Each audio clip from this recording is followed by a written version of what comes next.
আসসালামু আলাইকুম।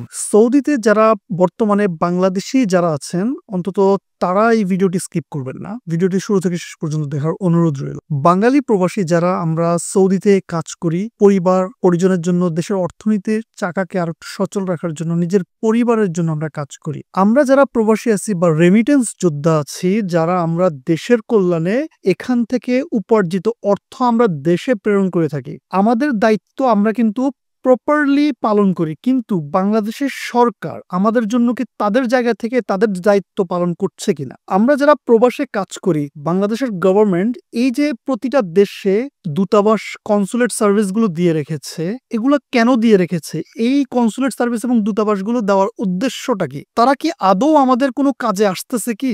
বর্তমানে সৌদিতে যেইভাবে অপহরণ বা অপকর্মগুলো, এই ধরনের সন্ত্রাসী কার্যক্রমের উত্থান হয়েছে, এতে আমাদের গভর্নমেন্টের বা দূতাবাসগুলোর পক্ষ থেকে আদৌ কি কোনো রকম কোনো পদক্ষেপ নেওয়া হয়েছে? তাহলে আপনারা আছেন কেন? আমি স্পেশালি মেনশন করতে চাই বাংলাদেশের দূতাবাস, সৌদিতে রিয়াদে অবস্থিত বাংলাদেশের দূতাবাসকে।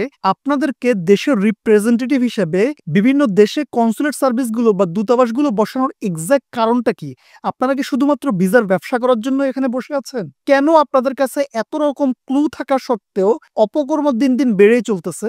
কেন আপনারা এদেরকে ধরতে পারতেছেন না? টেকনোলজির এত আধুনিকতায় আমরা চলে এসেছি, কেন তাদের লোকেশন ট্রেস করা যাচ্ছে না? যখন তারা এই ধরনের অপহরণ করছে এবং পরিবারের কাছে সেটার ভিডিও বার্তা পাঠানো হচ্ছে, কেন সেখানকার লোকেশন বা জিপিএস ট্র্যাক করে তাদের লোকেশন ট্রেস করা যাচ্ছে না? কেন আপনারা গভর্নমেন্টের কাছে, সৌদির গভর্নমেন্ট এবং সৌদির পুলিশের কাছে এই বিষয়টা নিয়ে অফিসিয়ালি কোনো কমপ্লেন করতেছেন না? তাহলে আপনাদের কি কোনো দায়িত্ব নাই? এই মানুষগুলোর জন্য কি আপনাদের আসলেই করণীয় কিছু নাই? বিবেকের কাছে একটু জিজ্ঞেস করেন। আপনার স্যালারি কিন্তু এদের মাধ্যমেই হয়। এদের প্রেরিত অর্থ যাওয়ার পর থেকে সেখান থেকে যে প্রফিটটা হয়, ওইভাবেই আপনার স্যালারি কিন্তু হয়। এরাও আপনার স্যালারিতে অবদান রাখে, এরা দেশ গঠনে ভূমিকা পালন করে।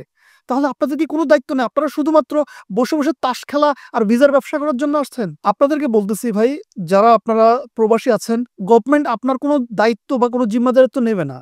তাহলে নিজের সেফটি নিজেকে দেখতে হবে। অনুগ্রহ করে নিজের সেফটি মেনটেন করুন ভাই। একা কোথাও বাইরে যাওয়া আসা থেকে বিরত থাকুন। আর কাইন্ডলি ভিডিওটি বারবার একটু শেয়ার করেন, যেন এই ভিডিওটা, আমি চাচ্ছি যে এই ভিডিও বার্তাটা যেন বাংলাদেশের কোনো কনসুলেট সার্ভিসের কোনো ঊর্ধ্বতন কর্তৃপক্ষ বা কর্মকর্তার কাছে গিয়ে পৌঁছায়। প্লিজ আপনাদের কাছে হাত জোড় করে অনুরোধ করতেছি, প্লিজ এটা নিয়ে একটু অ্যাকশন নিন।